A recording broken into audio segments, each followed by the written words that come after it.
Hello there, I'm Kyo Cerrone Beatmaker, and welcome to Lounge Ronin.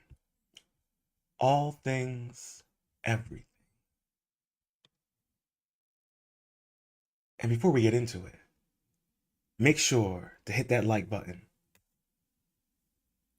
and subscribe. Ring that notification bell. And if you're new to the channel, please leave a comment with your thoughts below.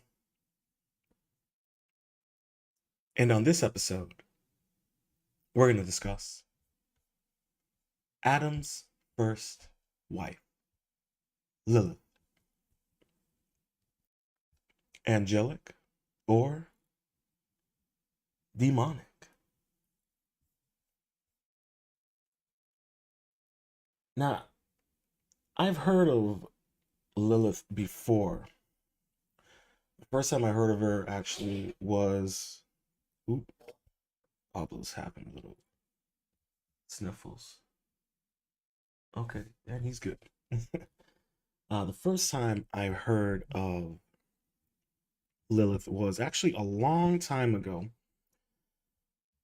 back in my younger days. And I was watching the History Channel, and they actually had a little mini documentary discussing Lilith. And that was the first time I've ever heard of this woman.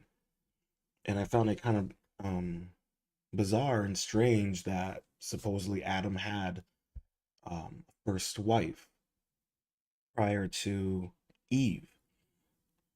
And there are many theories and speculations about her, and we're gonna delve into it. I pulled up an article that will kind of talk about it, and we'll see what kind of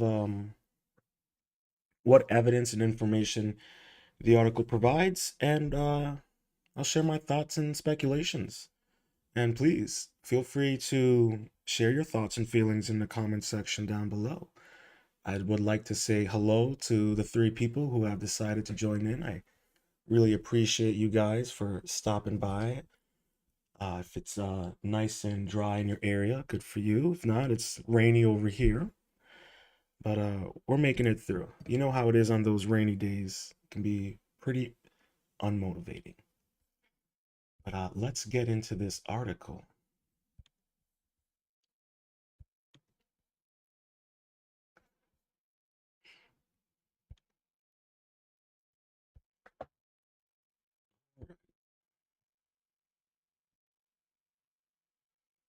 Now, this article was updated April 1st, 2023. Adam's first wife, Lilith, diabolical demoness, or the first feminist? Now, hey, don't don't shoot the messenger here. Don't get mad at me. I'm just reading the title for any of our female viewers who are of the feminist ideology. Don't attack me. Okay? This is the title, not me. I'm not even sure if the article was written by a man or a female. We'll get there. Lilith is first mentioned in ancient Babylonian texts as a winged female demon that attacks pregnant women and infants. Hmm. From Babylonia, the legend of the Lilith spread to ancient Anatolia, Syria, Israel, Egypt, and Greece. In this guise as a wilderness demoness, she appears in Isaiah 34:14 among a list of nocturnal creatures who will haunt the destroyed kingdom of Edom. This is her only mention in the Bible, but her legend continued to grow in ancient Judaism, which is, which would kind of make sense as we all know that Christ was a Jew, so that would kind of make sense.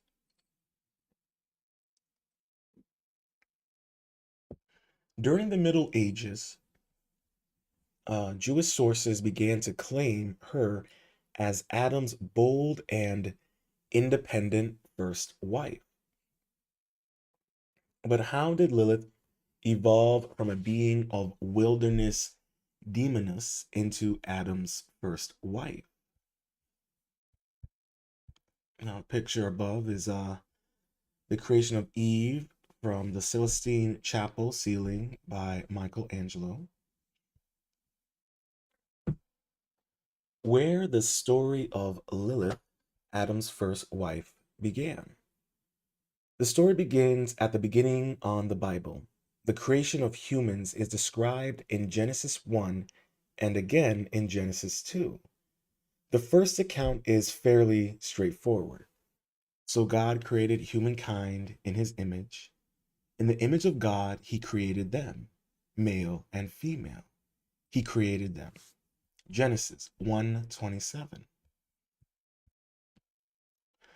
The second account describes how God formed man out of the dust of the ground and then created women from the side, not rib, of man. And I'll read here from Genesis 2:7, 21-22. Then the Lord formed man from the dust of the ground and breathed into his nostrils the breath of life. And the man became a living being. So the Lord God caused a deep sleep to fall upon the man he slept. Then he took from his side and closed up its place with flesh. And from that side the Lord had taken from the man, he made into a woman and brought her to the man. In the post-biblical period, some ancient Jewish scholars took the stance that Genesis 1:27 and Genesis 2:21-22 describe two separate events, since it appears that females were created differently in these two accounts.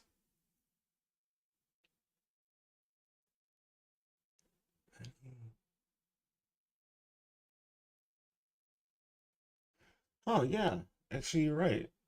If you Then the Lord God formed man from the dust of the ground and breathed into his nostrils the breath of life, and the man became a living being. So the Lord caused a deep sleep and fell upon the man he slept.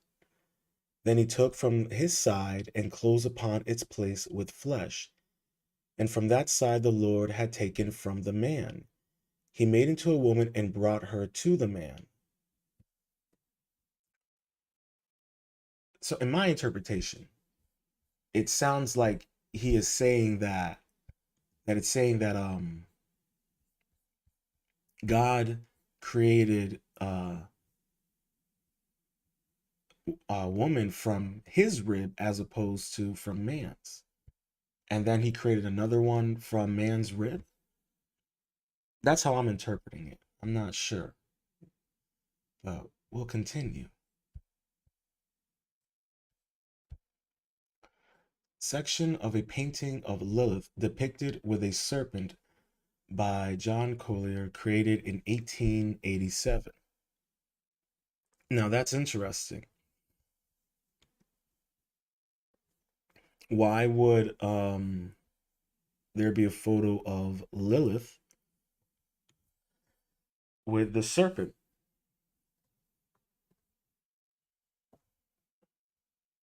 Okay, here we go. Was Lilith Adam's first wife? In her Bible Review article, Lilith, in the October 2001 issue, Professor Janet Howe Gaines, Professor Janet Howe Gaines explains this reasoning. Considering every word of the Bible to be accurate and sacred, commentators needed a midrash, an expressive interpretation to explain the two different views in the Torah's two creation narratives. God created woman twice, once with man and once from man's side. Okay, so there must have been two different women.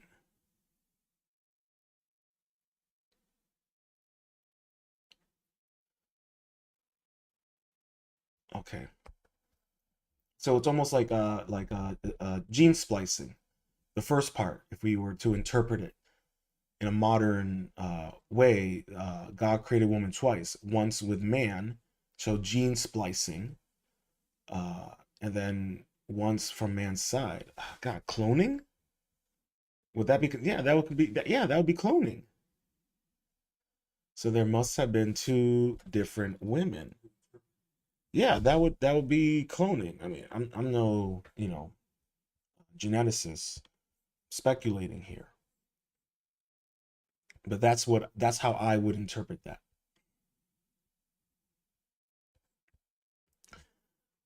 Since Adam names the second female Eve, Lilith was identified as the first female in order to complete the narrative. Thus, Genesis 1:27 describes the creation of Adam, an independent, powerful, and unnamed woman who has come to be known as Lilith. The details of Lilith's creation and relationship with Adam are recounted in the Alphabet of Ben Sira, a apocryphal work, excuse me, from the 10th century AD. Dan Ben Amos explains that although this is the first extant text that records the full legend of Lilith, her story existed much earlier. In the post-biblical period, rabbinic sages identify Lilith several times, not by name, but by the title, the first Eve, indicating that her full story was well known in oral tradition. Adam clutches a child in the presence of the child snatcher Lilith. In a fresco by Filippino Lippi at the Basilica of Santa Maria Novella in Florence. How was Lilith different from Eve?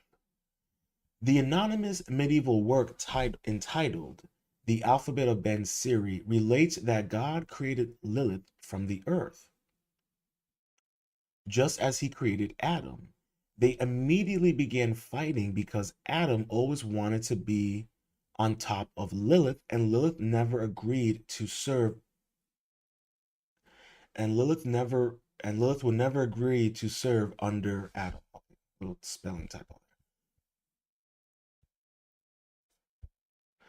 Recognize the alphabet Ben Siri. Three angels, Snevi, and Smuglov, apologies if I'm not pronouncing those correctly, were sent to pursue Lilith, but she fiercely refused to return with them to the Garden of Eden. Three angels. Huh. The Fall of Man, showing the serpent in the Garden of Eden as a woman by Cornelius van Haarlem circa 1592. Hmm. Lilith's Resolve, the story of Adam's first wife. Leave me, Lilith said. I was created only to cause sickness to infants. If the infant is male, I have dominion over him for 8 days after his birth, until his circumcision on the 8th day after his birth protects him, and if female, for 20 days. The Alphabet of Ben Sira. As a compromise, Lilith promised that she saw the angels' names or forms on amulets, she would leave the children alone.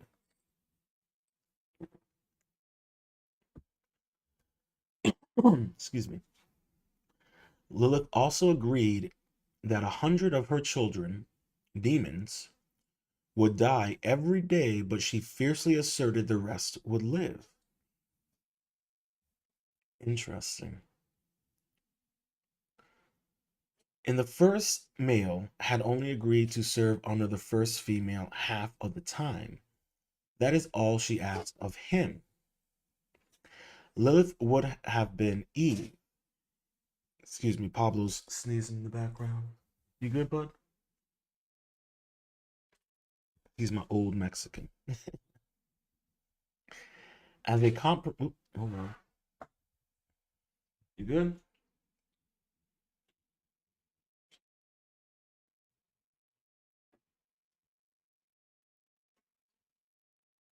Okay, yeah, he's good.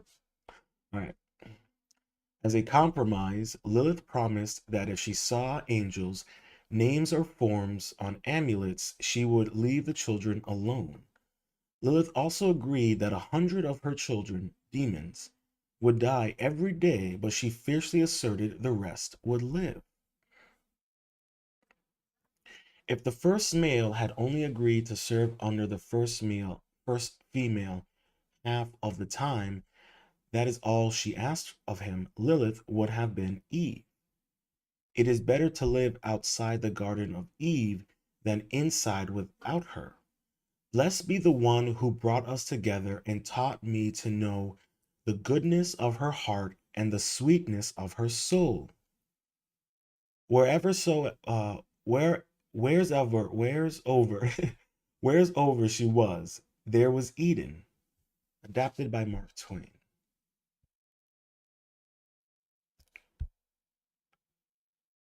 Okay, well this image we don't see it. But interesting. A little brief history into Eve.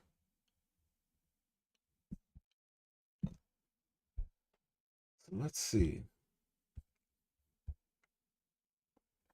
We still got some time.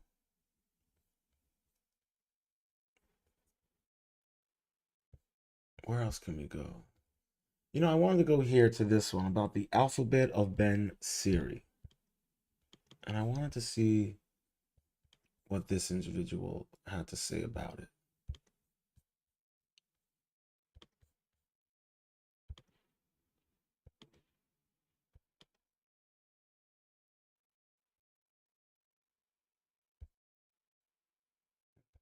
Hmm. Yeah.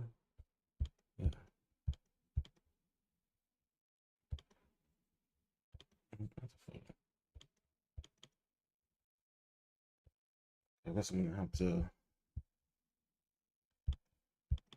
Oh, it doesn't do that anymore. It used to let me click on links right through it, but not anymore. Let me see if I can pull it up.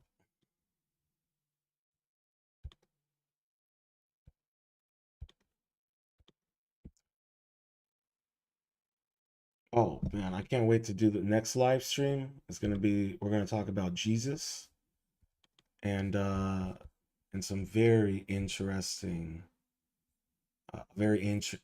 little scripture about Jesus.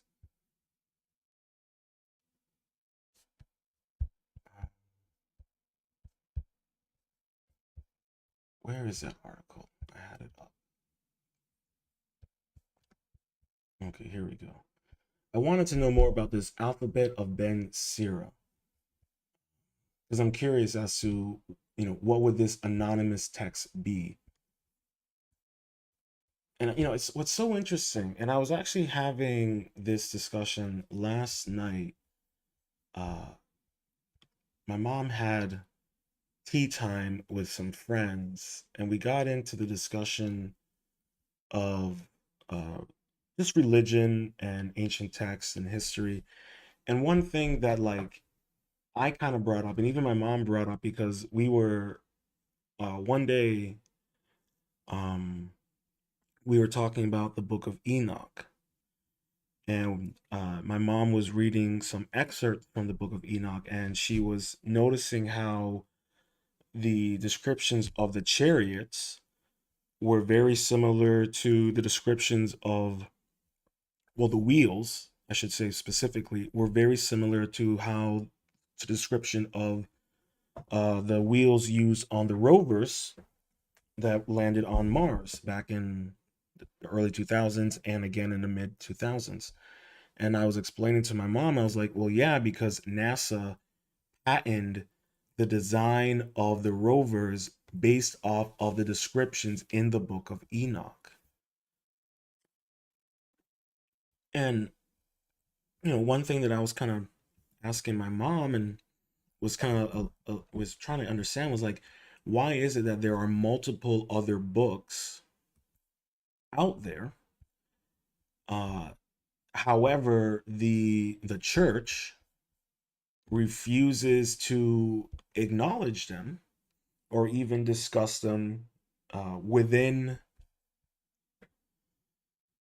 within within the church. I don't understand it, and I think what's funny about it is in me, in my opinion, and this is something that I was kind of alluding to last night in our conversations, was that uh,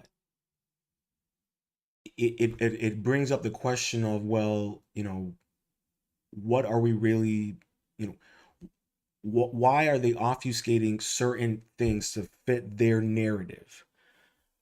It's something I think we should all kind of ask ourselves with anything uh, in life, is the need to constantly make the narrative fit their interpretation, their desires, and that goes with anything, even with religion. And that was kind of one of the debates that we were kind of having in terms of, with certain religious texts, how much of that uh how much of what is written is translated directly from God, and how much of that is in a perspective from one specific narrative.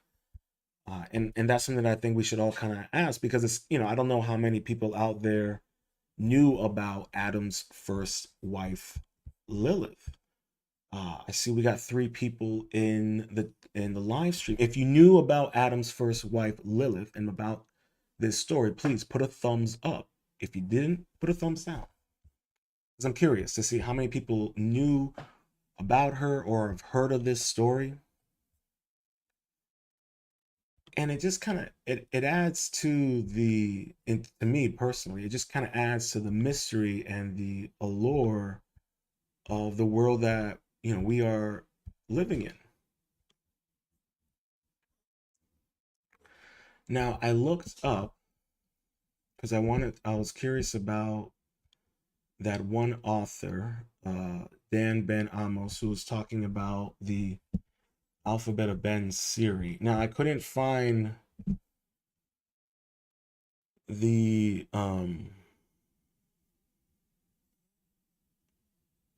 from Eden to Edna. Yeah, I couldn't find the specific um text, but I found a specific abstract that talks about it.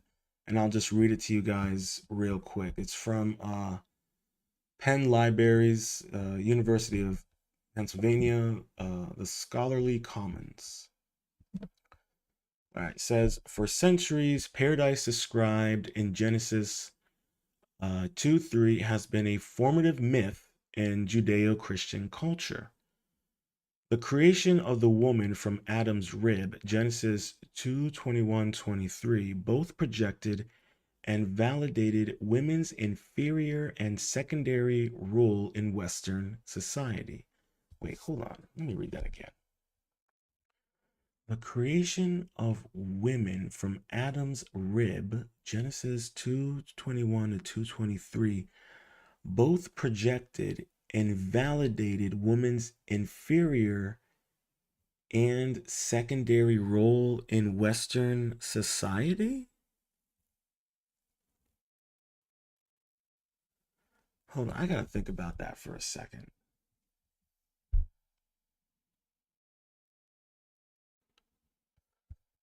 Here, I'm gonna put this up on the screen for you guys to read as well, because it might you guys might benefit from reading it as well.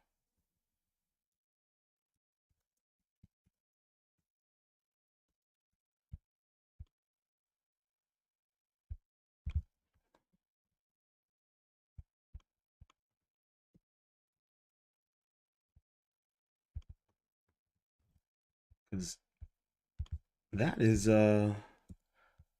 my brain is still struggling to wrap around that one.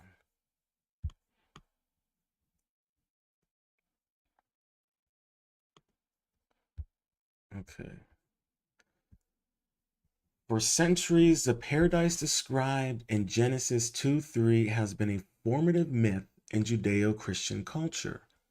The creation of the woman from Adam's rib, Genesis 2:21 to 2:23, both projected and validated women's inferior and secondary role in Western society.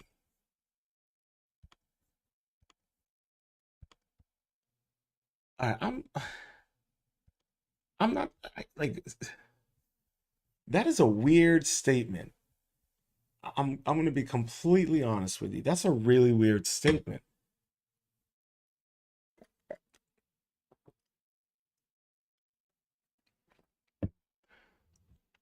So is it all right? Let's continue. I'm gonna continue. Therefore, the new interpretation of the Hebrew word. Ooh, I'm not sure if I can. I'm gonna try. Stella, shifting its meaning from rib to uh, baklum, penile bone, which Alan Dundas and Zioni Zevet have proposed, is nothing short of revolutionary, shifting the mythic paradigm from a obscure derivation of women from man to her primary and equal role in protective bonding. With the insight analysis, Zevet and Dundas challenged a fundamental tenet of Judeo Christian culture and a basic principle that has underscored social gender relations for generations. In recent public and academic discourse, these relations have been subject to intense examination, generating changes in the family and in public spaces of modern society. What may appear to be a pedantic philological hair-splitting argument is in fact a radical changes in mythic model for relations between men and women. Dundas and Zvet still recognize that in paradise, woman was created from man, but instead of sexual neutral rib, their interpretation recasts this creation in concrete sexual terms that are the basis of human regeneration. Let me unpack this. Right? Oh man. Oof.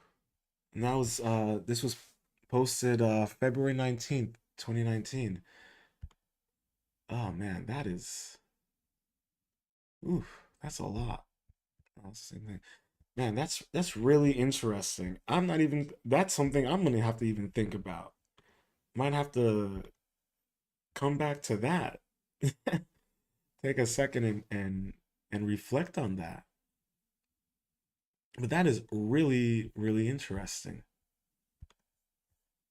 Oh man, this is really fascinating.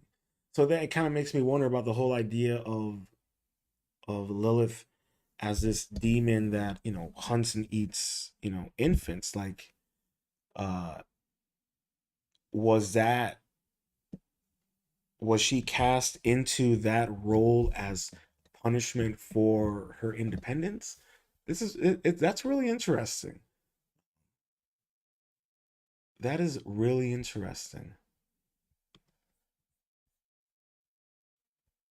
I think for anyone out there, like it's kind of like it makes you kind of want to do more of a deep dive into like yeah, because like I'm saying, like the way that the article kind of stated her as a feminist and the way this is kind of interpreting it, I'm kind of getting the sense of like it's almost like you like Lilith was like I guess the first feminist, like the first independent woman, and like she was punished for that. I don't know if well, is it punishment?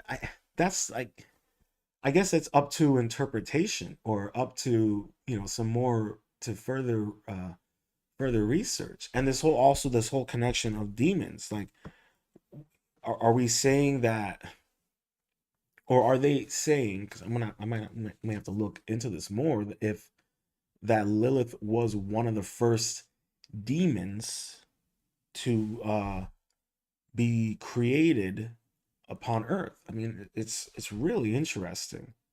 I find it really interesting.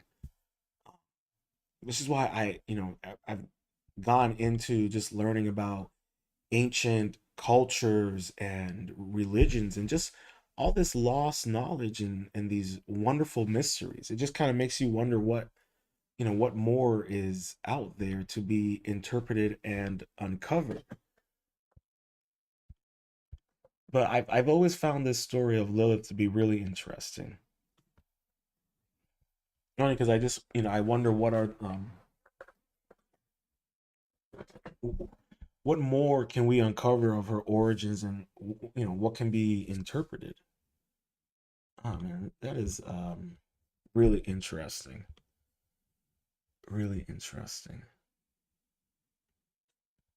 Yeah. I'll make sure to leave the link in the description box for anyone who's interested to uh, read the article themselves and click on any of the hyperlinks. Um, but yeah, this was really, really cool. I just wanted to kind of put this out there. I've always thought that this was a really interesting concept, and I really like this website. They do a good job of with their citing their resources and just getting the points across and easy for people to digest. But yeah, next live streams, we're gonna talk about a an ancient text. I think it's only one page, and it talks about Jesus Christ as a shapeshifter. I'm already working on the thumbnail for that one. Pretty excited. I don't know if you've noticed, but my thumbnail game has improved tremendously and is less time consuming. Uh, but yeah, that's going to be next topic. I think I might also do a topic on Mary Magdalene, and what else do I got planned? Well, I'll be live streaming again Monday night for the Monday Mindset Rant, so keep an eye out for that, probably around 9, 10 o'clock. But I'll make sure to let you guys know. And yeah, keep an eye out for some more Ronin perspectives coming in next week. And that's about it for now. Yeah. I hope you enjoyed this episode of Lounge Ronin. Please make sure to hit that like button. And if you made it this far, leave a comment with your thoughts below and share this live stream with any like-minded individuals and anyone who's interested in such unique topics. And until next time, stay positive, stay focused, stay true, and much love.